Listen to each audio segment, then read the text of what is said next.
This edition of the West Tigers podcast brought to you by The Ambush. Join your fellow West Tigers fans for an afternoon of fun at West Ashfield when the Tigers take on the Raiders in Canberra. Everybody's welcome, watch the game together, and it's all free of charge. And don't forget to get your tickets for our road trip to Bathurst to see the West Tigers in action. It's in April when the Tigers take on the Panthers. Bookings are available now. More details at westtigerspodcast.com.au.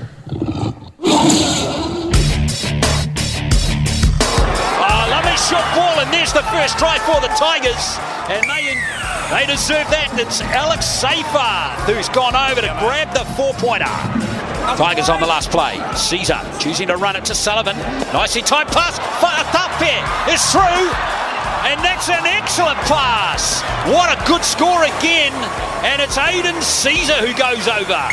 Still on the field that started the game. Here's a try, surely coming up here. Beautifully gathered by Fa'atape and going over to score the try. Well, look how high he gets. Yeah, that's Alex Lobb. That's going to be the end of the game, and Benji Marshall's 2024 starts off with a win. It's the West Tigers podcast for episode number 302, and one of the, unfortunately, in recent seasons, very rare occurrences where it's a post-victory edition of the West Tigers podcast. But they're always the best episodes, in my opinion. And if you've been living under a rock, it was, of course, a trial victory, 18-16 over the Warriors over in New Zealand. Let's start with a little bit of tradition, and we'll start with one word. Though I will switch the tradition around a little bit. I'm going to go, because I normally get the last say, I'm going to go first. I'm going to say my one word for that victory over the Warriors is halves, because, goodness, it's nice to have a couple of first-grade halves. Gary, what about for you? I'm going to go with trial, and the reason I'm going with trial is I think it was exactly what you get from a trial. There's some positives, there's some negatives, but in the long run, it doesn't mean a lot. The next couple of weeks and what we learn from the trial will mean a lot, but the result doesn't really mean a lot, and the mixed performance that I think we got doesn't really mean a lot moving forward either. And Declan, good evening to you. One word, please. My one word is coaching. I thought that throughout the entire game, I thought it was adamant that the coaching of this team has improved a lot. I think the Aidan Caesar try, that was the best backline movement out of anything we did compared to last year. And I'm honestly I'm not even trying to be smart. I actually think that was the best they've moved the ball, compared to last year. So, and also I think defensively as well, even though it was really scrappy towards the end of the game, you could tell that they had a structure. And although the Warriors kind of had momentum, I wouldn't say that I was really worried that the Warriors were going to barge over, because you could kind of tell that everyone knew the system, and it just looked a lot smoother. And that try that Alex Seyfarth scored was so impressive. It was actually really hard to not give away an obstruction penalty there, but they just timed it perfectly, and it just shows that they've had a good off-season in that regard. Yeah, I think Benji Marshall comes out of that game fairly well. And it'll be interesting to see what changes are made next week and what changes to the game plan are made before we get to round two. There are many, many things to talk about. Most important thing to mention straight off the top is that Declan Casey has been cleared of any serious injury, so that's good news. He watched the second half of the game apparently from hospital, but cleared of any ongoing injury, coming home with the team tomorrow. And there were no other injuries in that game, which is even better news. Just a couple of minor ones, but nothing that should cause us any problems. Really, a lot of the focus on the socials has been that we did struggle a little bit in the second half, which is fair enough, but you also have to factor in that really that was not a first-grade team playing a first-grade team in that second half. So I think most of our focus realistically should be on that first half an hour when we had the bulk of the guys that you would expect are going to be in the first-grade team in round two. Naturally, there's a number of guys that have to come back into that mix as well. We're talking about the John Batemans and Alex Twals and maybe Latu Fainu, Stafford Toa, perhaps Brent Naden. There's a lot more pieces to this puzzle.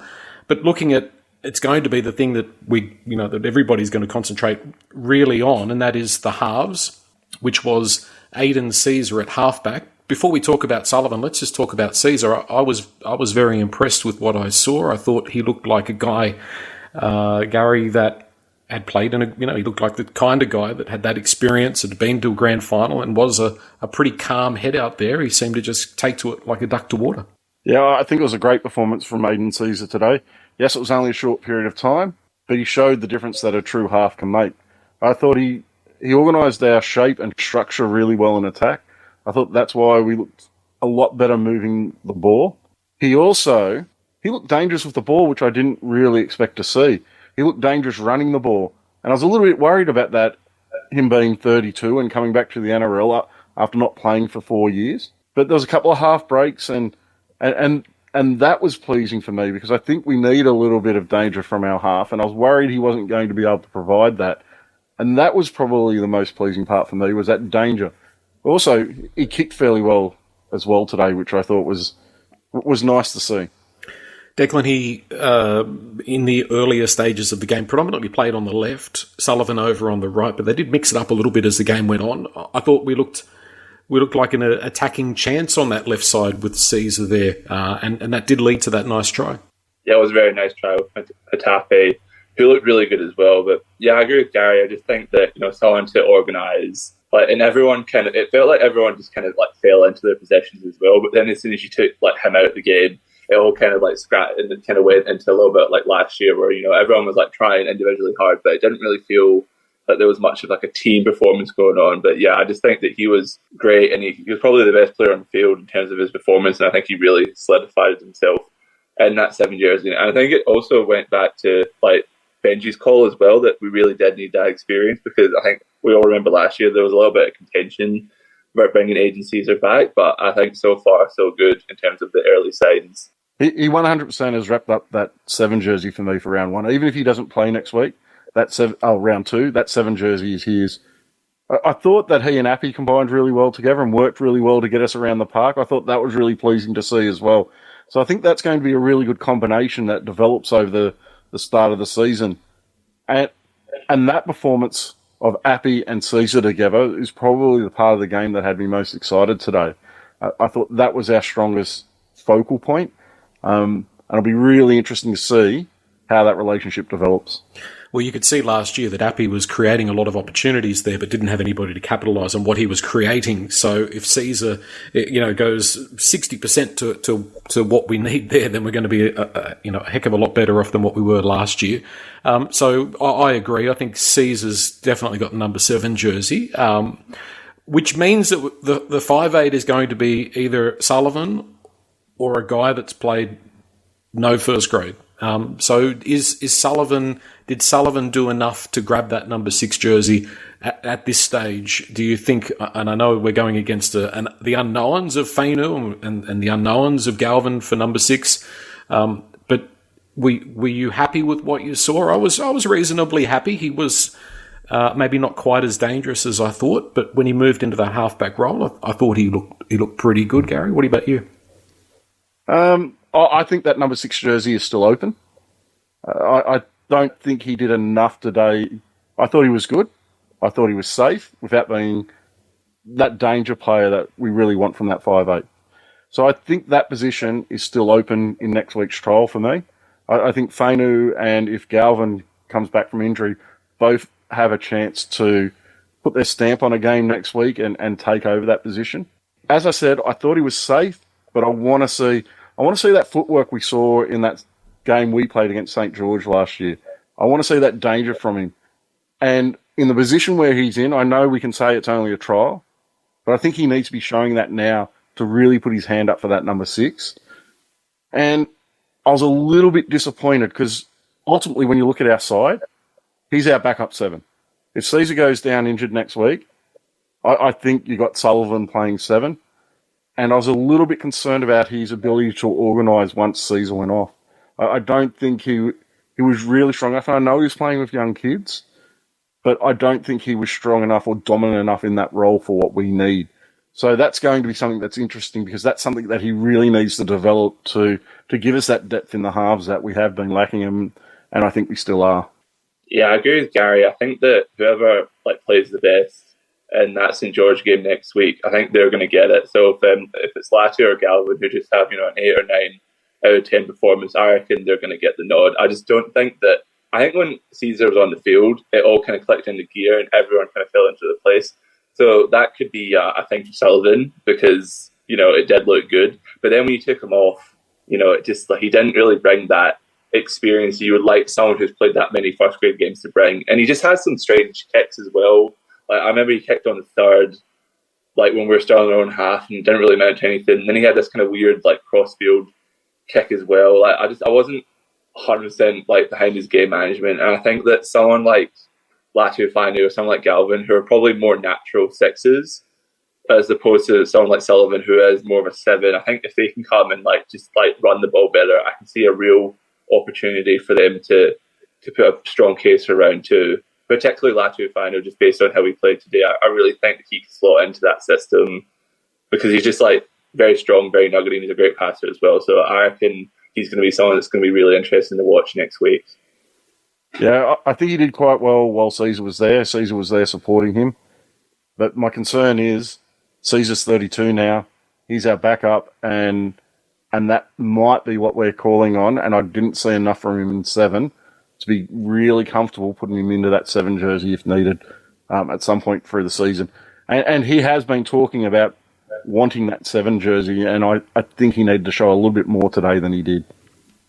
Aidan Caesar, after the game, said it was good to get the run. He said there were positive signs, but things still to work on, which, we all know, and I think that's a really good summation. That's how most of us feel. I've got a lot of comments off the West Tigers podcast forum that we'll go through shortly. So just expanding on all of that, because and we're looking, I suppose, mainly at the key question marks that are still to be answered for round 2 and following on from round 2. It's not just about round 2, but what this looks like through the season. So the hooker situation, Api Coruscant, probably unlikely to play the whole game. There needs to be someone on the bench that can play hooker. I'm going out on a limb and saying don't pick Jake Simpkin. I think Jake's a solid player, but doesn't necessarily provide us with that attacking opportunities that we need.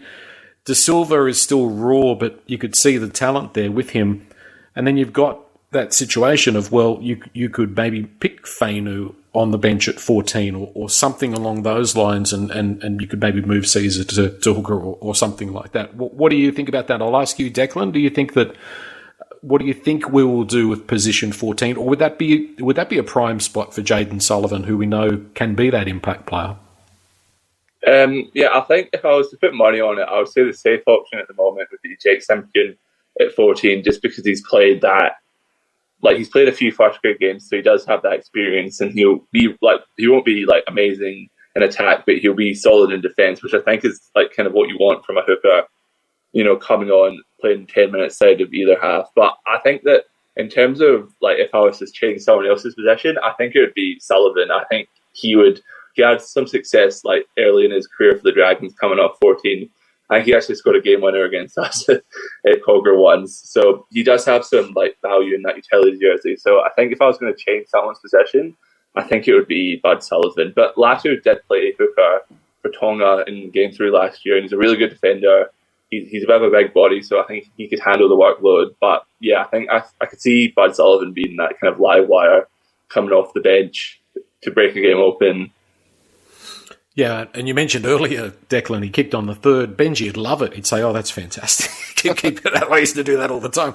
Gary, Declan... It may have been the game plan, mate. Exactly. Declan said the safe option. The safe option is picking Simpkin, but is it the right option, do you think? I think Declan and I spoke about this, it might have been a week ago now, and came down on different sides of it, and I think we're still slightly on different sides.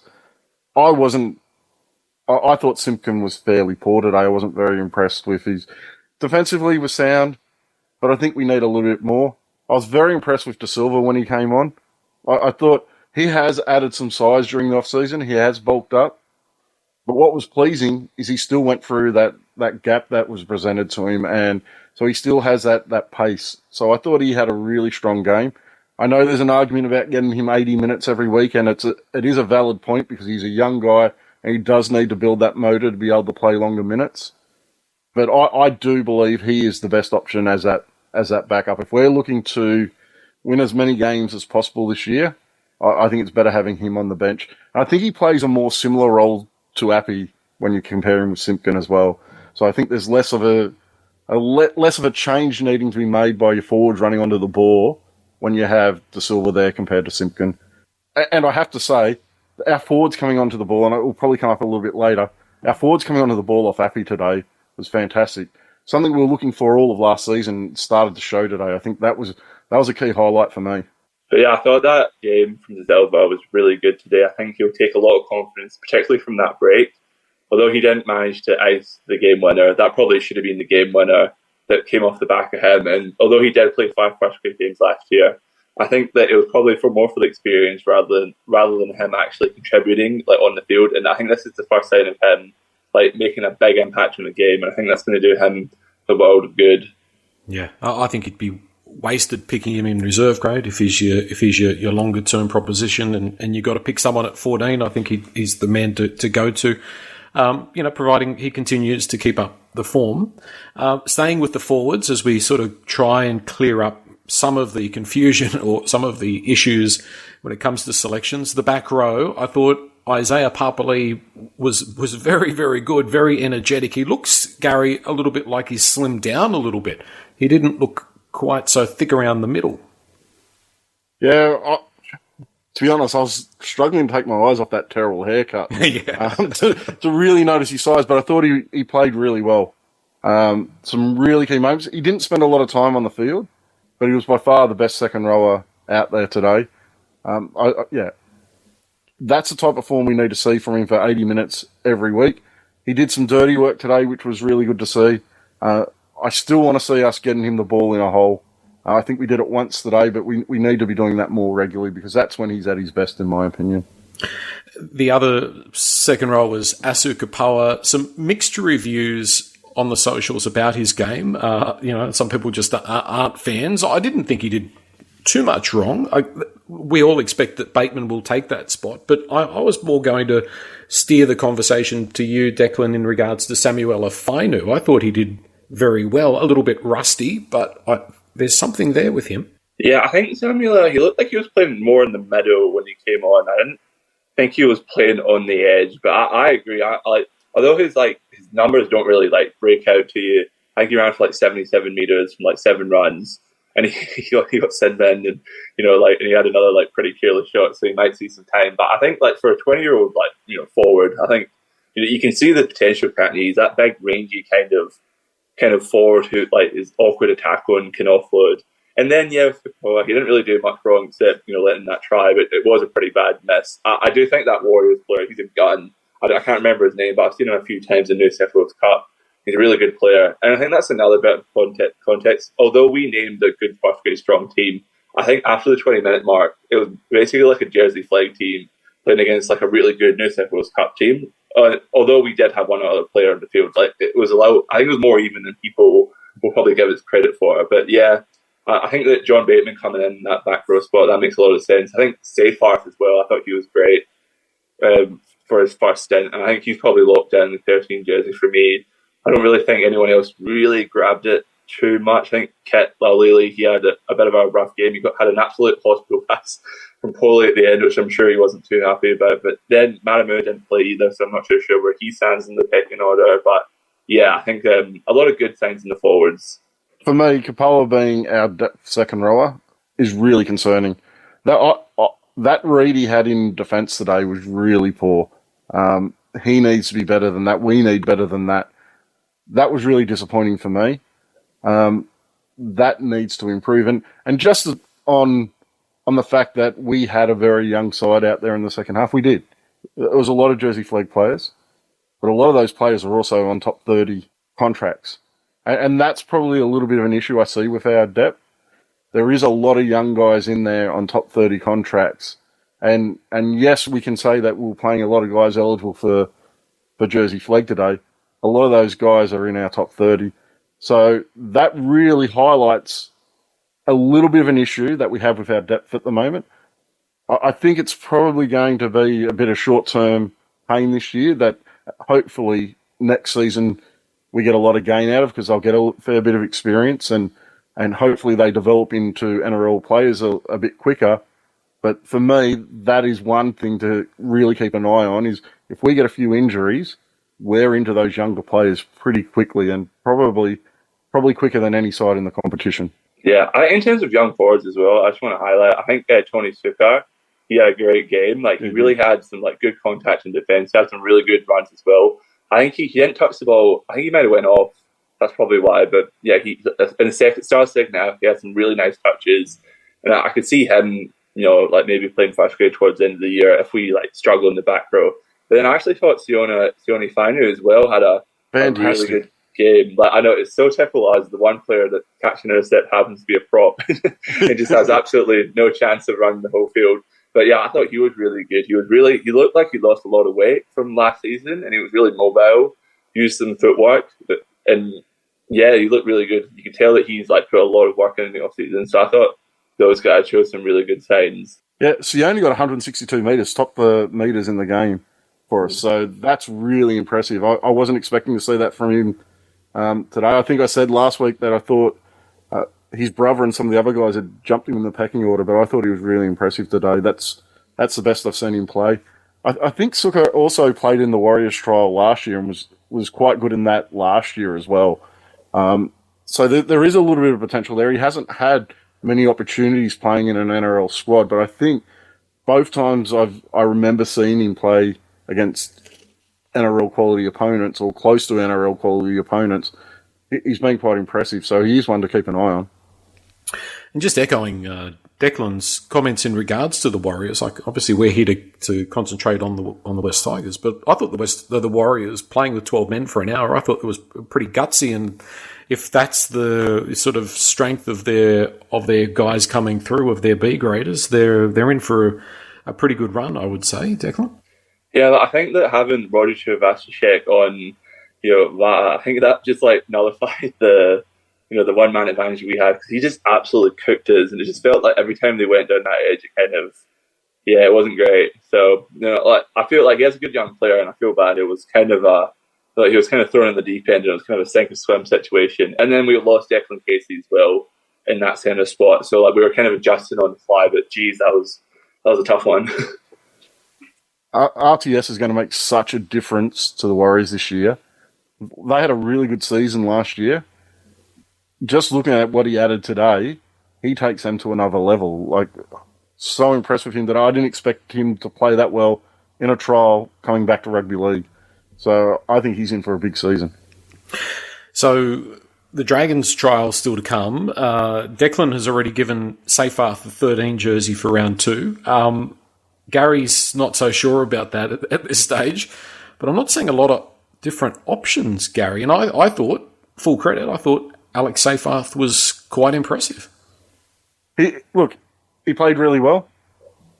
I don't laugh, Declan. There's still his impact was better today. I thought his go forward was much better than it usually is, but there's still tackles where he absolutely gets bent over backwards, and that's a little bit of an issue. He did try and ball play a few times today, and those passes did go behind the support players. So I do still have a couple of issues with him, but I do think he's probably our best option, and that for me is a little bit concerning. I still want a guy playing lock who can engage the line and then feed out to your halves out the back, and I don't think he's ever going to be that sort of player. But defensively, he's very sound, and his impact was much better today.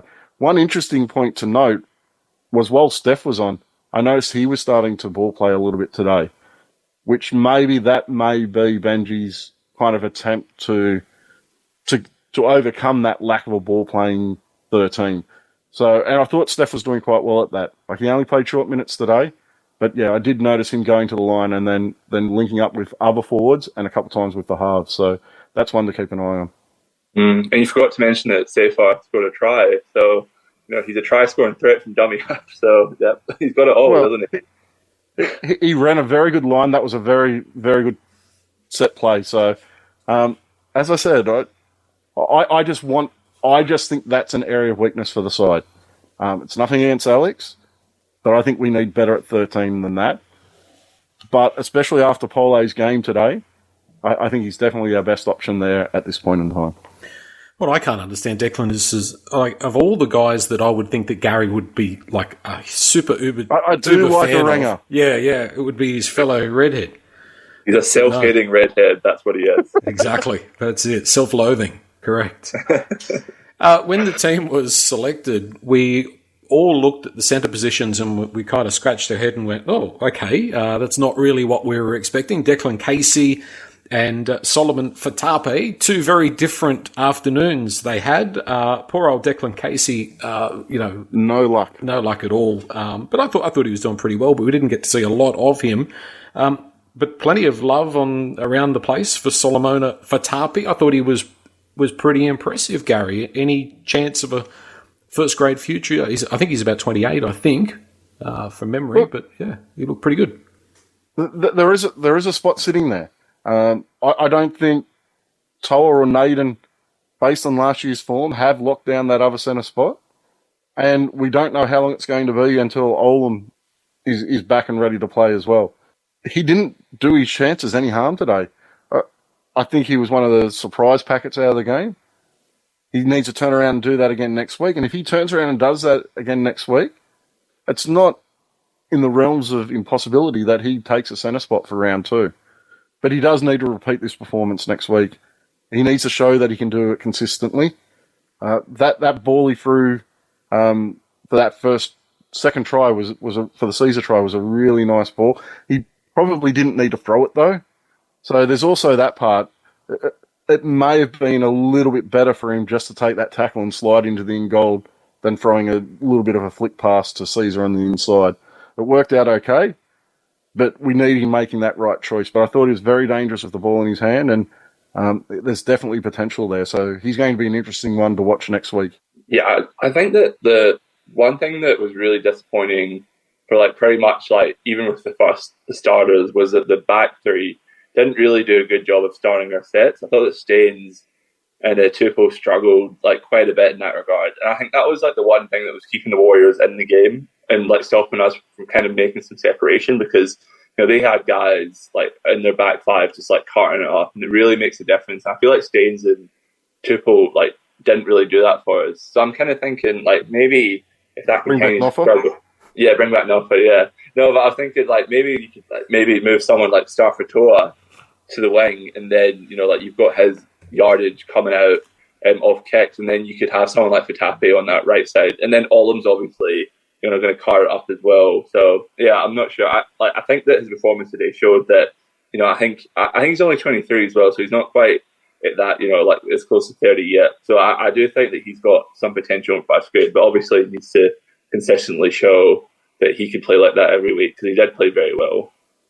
I think Lob put his hand up for at least more game time next week to get consideration for that spot.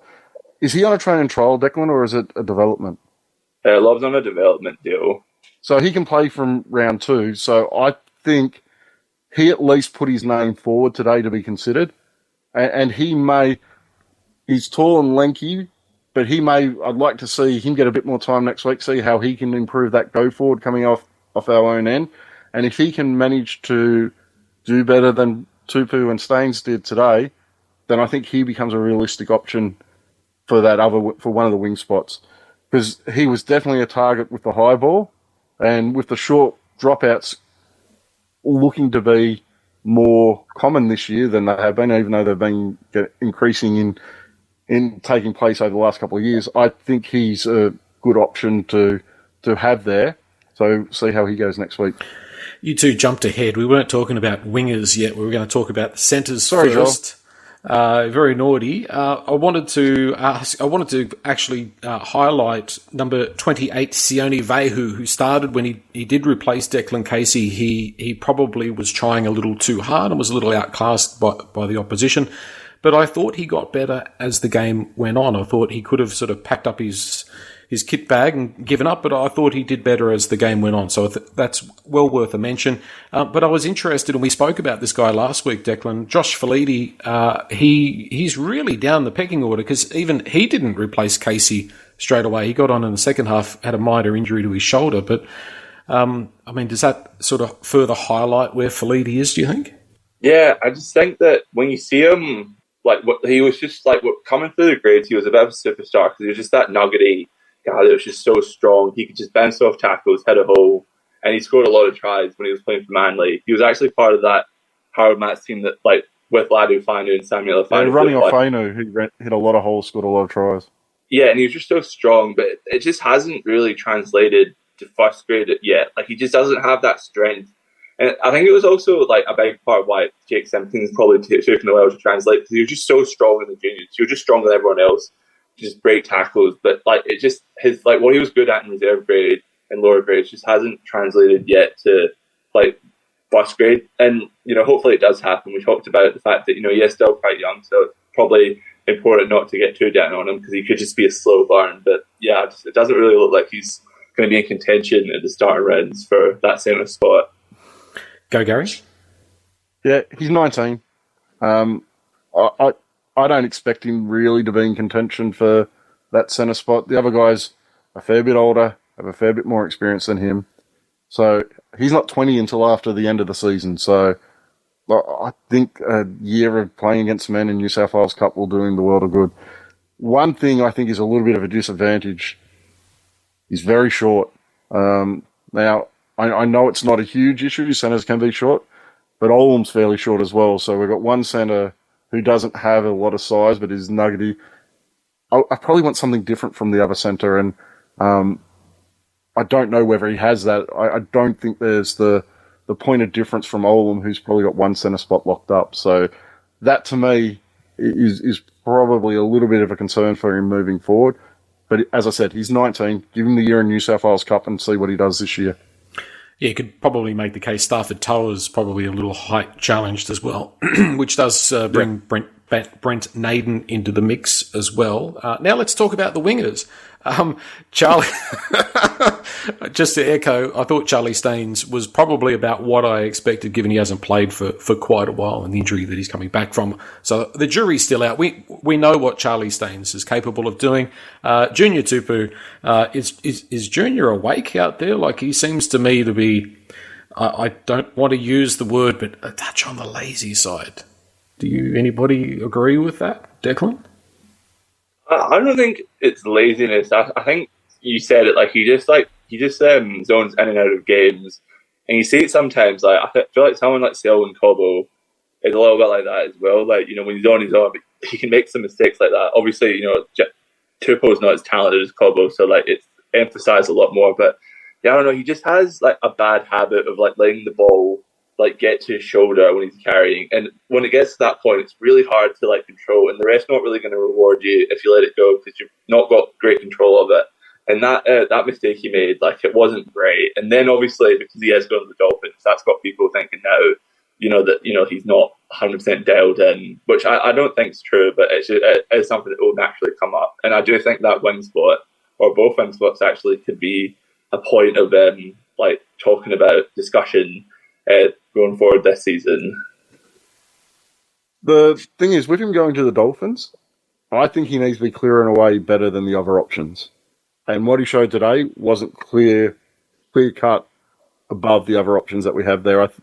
I think Lobb, in his short amount of time, probably outperformed him today and was at least more highlight worthy than what Tapu showed today. So for me, that's the probably biggest concern for him, is he's leaving at the end of this year. There's no point wasting his spot just on his development and allowing him to stay in the NRL because you're going to get a better player next year.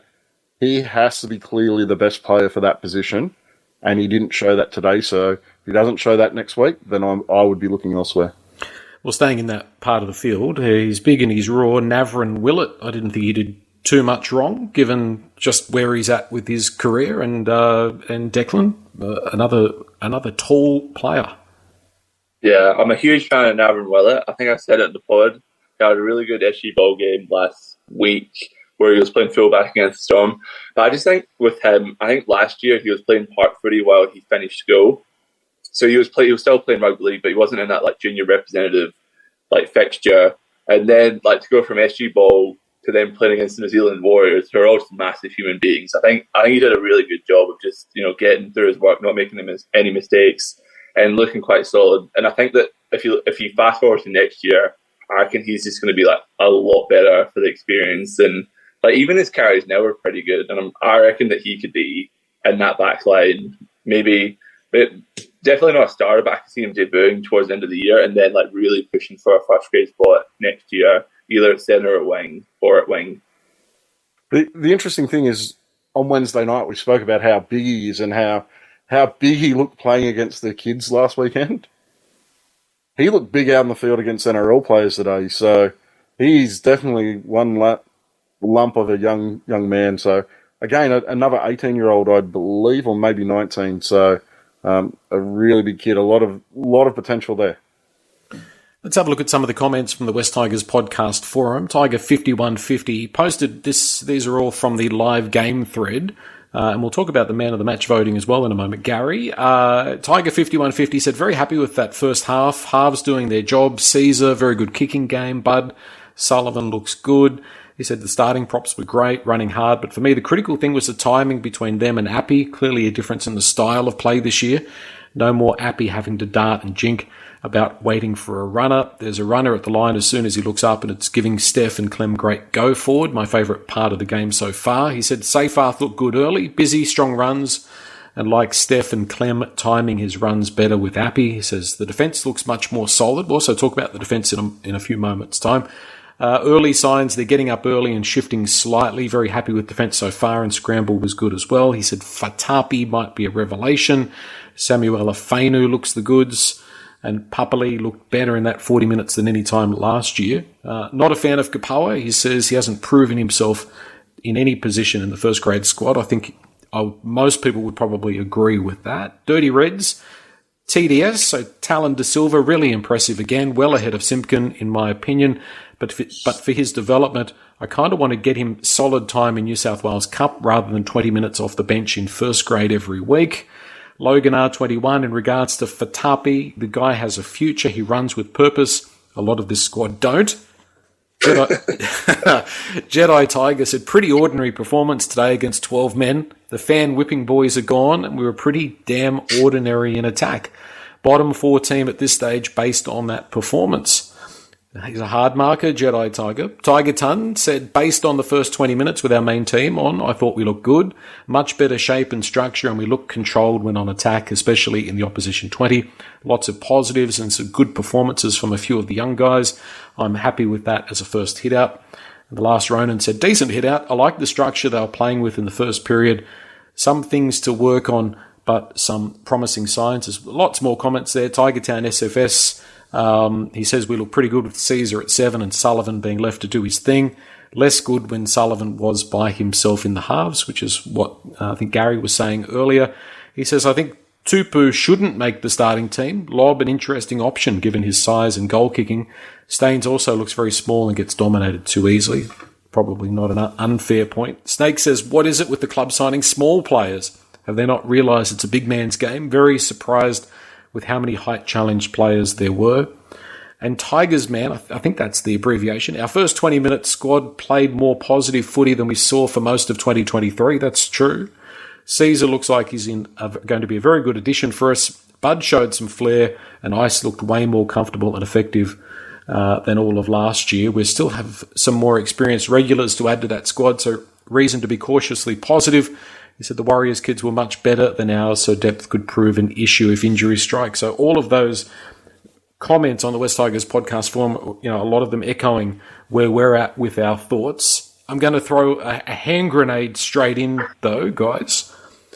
We've got one spot open on the roster, and I know that we didn't have our full-strength team, and there's a lot of guys to come back in, but did that trial highlight any positions that we look particularly weak? If we're going to add a 30th player based on what we saw today, what position would they play, Declan? I think we've just talked about it. I think wing for sure. I think if we had someone like Montoya, like if we just had someone doing that job that he did for the Warriors, I think it would make a world of difference to us. Like not necessarily, like someone who's like an elite winger or anything like that, but just someone who can like come in and like carry the ball, start sets, and then you could have someone like Staines with the speed. And like Staines' deficiencies don't become like such a big deal because you've got Bula and someone else who's like going to carry the ball. So you can kind of carry it that. But I just feel like at the moment, I think we could really use some more depth in the wing spot or talent or quality. For me, it's that 13. I'm not happy going to the season without either a ball-playing 13, or if you're going to play that middle, that third prop as a 13, someone with really good impact in that position. And I think that's a glaring weakness in our squad at the moment. Yes, we still need to upgrade in some other positions, but I think we're really weak at 13. And Pole, a little disappointing. And look, hard to be tough on him. Really disappointing. Yeah. Given the amount of first grade that he's played, I thought he could have and should have done better, Declan. I mean, I agree. I thought, looking at the game, I thought he was quite disappointing. It just seems like he just too much on his footwork. And, I just think, you just got to, tuck the ball under and just go. But, he had 4 tackle breaks. And he ran for over 100 meters. He threw an absolute hospital pass to Kitla Lily. So I think we talked about that before. So, just probably just stick to, especially early in the season, just work on the fundamentals. And then obviously, if he did that pass and then, there was a line break, we would always say, no, how good is he? So, yes, he does have to, go for what he sees. But, yeah, I think we're all just being a little bit harsh because we just know how good he can be. So we've got him at higher standards than other people because, he is. We've seen it before and hopefully we can see it more often this season. When he first came into the grade, that footwork at the line that he does do caused teams a lot of trouble. I think teams have adapted to that, and it's not as big a strength for him as it was. Now, really, I hope we've told him what his position's going to be this year, whether he's going to be playing lock or whether he's going to be playing in the front row. Because for me, that changes how he plays a little bit. If he's playing in the lock as that third type of prop, I don't mind him using that footwork a little bit at the line and being a little bit more creative in that sort of sense. But if he's playing as a prop, I want him to be that damaging prop we saw for 10, 15 minutes against Canberra. And that eliminates that footwork. I want him going hard at the line like he did in that game. If he does that, he's our most damaging front rower. But at the moment, he's going to the line, and that footwork that he's using at the moment is pulling him up at the line. It's slowing him up as he hits the line. And for me, I think he needs to eliminate that if he's going to play as a middle. It may be able to come back in a little bit later down the track, maybe even a little bit later this season once he starts dominating through the ruck. But he doesn't dominate through the ruck yet. And I think that kind of step and slow up at the line is causing him a little bit of an issue at the moment. Let's talk about that defence. So the Warriors, the first try of theirs came off the Tupu drop, and it was I can't actually remember how that try played out for the Warriors, but their second try, Kapoa or Reid. Kapoa, that's yes, okay. And then the second try was the little barge over from dummy half. The third one was off a kick. I got in my notes here that on our goal line defence, there seemed to be some improvement. But the stats, Gary, show 51 missed tackles. So what did you make of the defence? I thought in patches we looked good, but those numbers are concerning. Yeah, I thought we were hitting and missing quite a bit in the game. But the one thing we were doing really well, and it's something we saw back in 2018 when I think it would have to be one of our best defensive years, is we were scrambling really well. So the Warriors were making breaks. So when Declan Casey first went off, some holes opened up really easily out wide, but we scrambled really well and covered those. So I think the first contact wasn't what we need it to be, but the scramble defence was probably the best I've seen it since 2018. And I think that's what kind of saved them a little bit today. Also, the Warriors didn't throw a lot at us. So I don't think they ran the ball fairly hard, but creatively, they didn't show a lot. But that first contact needs to improve. I think the missed tackles really comes down to that first contact in defence not being strong enough. But we cover to that with good scrambling defence. Declan, whenever the West Tigers, and it happens relatively infrequently, so it's always memorable, but typically good West Tigers, competitive West Tigers teams get better with their defence as the season goes on. And I think that might be the case. Hopefully that's the case of what happens this year with John Morris taking over running the defence with a whole lot of different players. But if that's a starting point, I think it's a reasonably good starting point if there's improvement there. Yeah, I think that if you just take away that Kapoa effort, we keep them to a clean sheet, and that's pretty good. And I think Gary's right about the scramble because Roger Tuivasa-Sheck, he was like making things happen everywhere, but he never really actually like scored and made a break. So I think that just shows that although like there was some initial mistakes, I think everyone kind of worked hard to get back like in the right position. And I think like it was amplified with guys like Sullivan. I thought that he got bumped off a few times, but like you could tell the effort and the effort areas were always there for all of them. And I think that's a good sign, especially for young players, because they're going to make mistakes. But I think that rugby league is a game about energy and effort and defense and attitude. And I think they showed that they had a good attitude this week, which I think is probably like the most important thing defensively.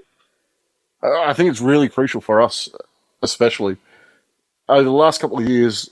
We've spoken on this pod so many times about lack of effort from our team, and scramble defense is all about effort. And the scrambling today, I was really pleased with that effort they put in, and it shows buy-in to what we're trying to do as well. If the players weren't buying into what Benji Marshall is selling to them, then that kind of effort on effort and that scramble defense doesn't happen. So I think they're really positive signs, but we need to fix it up so we're not having to scramble as much. We're not making those first errors in the first place. But all in all, it's a good start defensively, and it would be a fairly new structure that John Morris is putting in place compared to what we've seen in the past. And it's just a trial. There's no points, but winning becomes a habit, and I'd always rather take the win than the loss, even when there's no points on, and it builds that confidence. Against the Dragons in the Charity Shield had trouble scoring points. They look on paper, their team's not too bad, but just getting it to happen on the field seems to be an issue, which is, I guess it's a good thing for us. I'll ask you, Declan, I'd rather us sort of play a team that's around our level, maybe, than a top-flight team in that second trial when we play all our first graders, or as many first graders as we've got available. What do you think? Yeah, I'd probably rather play a team on our level every week, to be honest. I'd rather be on that upper level. Yeah, that too. But yeah, I would play the Dragons every week if they let us. But unfortunately, we can't. But yeah, I just think the Dragons, I was watching the TV last night, and I just saw that Kyle Flanagan and Ben Hunt were the actual house pairing, and I was like, this is reality. This is actually happening. And although they were kind of similar to us, in fact, I thought they tried really hard. But yeah, they couldn't score any points against South. And then South didn't even have a starting spine except Elias. So I think that kind of showed that, they've got some work to do for Gary's favourite coach. But yeah, it's going to be interesting. I think it will be a good, I think it's just confidence as well for a lot of our young guys. And a lot of the guys that played last year where we did suffer some pretty tough defeats. And I think Eddie made a good point in the group chat. I think that if we had lost that at the depth, I think that might have had a bit of a negative effect on the younger players, losing a close game like that. But I think the fact that they hung on, and it just shows you it might not be pretty, but a win's a win, and you just have to hang on sometimes and just really win with your defence. Even though we had 3 chances to put that game away, and we blew all of them. So yeah. One thing I do want to see us actually improve on next week. It was our biggest problem last year, and I don't think we saw enough evidence that it's improved today. Is that red line, that red zone attack? I think we're going far too much side to side within that 20 metres on the try line. Buller at one point ran his winger out of room and he got bundled into touch. We need to straighten in that 20, and we're still not doing that. So for me, that's a big concern and something I really will be looking at closely next week. We really need to improve our attack in that 20-metre zone, because today wasn't good enough as well. I thought we spent enough time down there. And outside, really, the try, the safe half try early on, we're still not causing enough danger to the defensive line of the other team. Well, hopefully Galvin plays. Hopefully Fainu plays as well, because that'll help us answer a few questions in regards to our offense. On the West Tigers podcast forum, Gary, the man of the match voting is back, not decided by us, but decided by the people who post, well, aside from us, on the West Tigers podcast forum. Yeah, I vote as well. So, but what I'll do is I'll put out the winners of that on Wednesday. But I'll say right now, Aiden Caesar is in front in that, and Atape is sitting in second place in the voting at the moment. So if you haven't had a chance to get your votes in there, jump on the forum and click the link and put your 3-2-1 in for this week. It doesn't contribute to the Jeff Chisholm Player of the Year award, but we'll still name a man of a match from today. And at this point, Aiden Caesar is out in front by a little bit, but not as much as you'd probably think. Okay, yeah, that will be interesting. So don't forget to join up for the West Tigers podcast forum. Very easy, very free. So get in there and do that. And we still have some seats available for our trip to Bathurst on April 21 to take on the Panthers. Now, we need to mention Eddie, and I've got some sad news about Eddie. So I confronted him about what's going on because we record Wednesday nights and Sunday nights, and he's not available, and it's coincided with the TV schedule. And so I said to him, Eddie, what's going on? Why is it you're never available on Sunday night or Wednesday night? And he eventually admitted that it's because Sunday night's the commitment ceremony and Wednesday night's the dinner party. So he is addicted to Married at First Sight. So that's why Eddie's not making an appearance yet again and won't be here on Wednesday night. I actually heard that he may be trying out for the next season. Yeah, that would be a good thing. Yeah, he should do it. It'd be great for the pod. Great publicity. It would be great for the pod.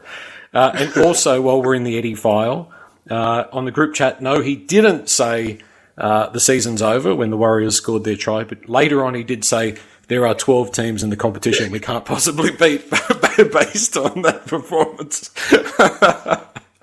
And what was it? The Broncos are on a different hemisphere, world to us. Stratosphere maybe. Yeah. Yeah. Well, they did play in the grand final last year. Yeah. They're close to favourites for the comp, so I'm not surprised, Eddie. Yeah, and probably the Panthers too. You could probably make an argument to say they're a bit better than us. All right, gentlemen, it's good to do a post-win edition of the West Tigers podcast. Hopefully there's many, many more to come in 2024. That would be very nice. Thank you very much. And we'll do another pod. I'm sure that Eddie will TiVo. Is that TiVo where you record the catch-up? He'll be able to watch Married on catch-up, and he'll be here for the next pod, I'm sure. I think it's on 9 now. You can watch it after. You can stream it. Yeah, Declan knows where it is. Exactly. He knows how to find it. That's right. Yeah. We know what the rest of Declan's Sunday evening is. Thank you, guys. Catch you, boys. Thank you.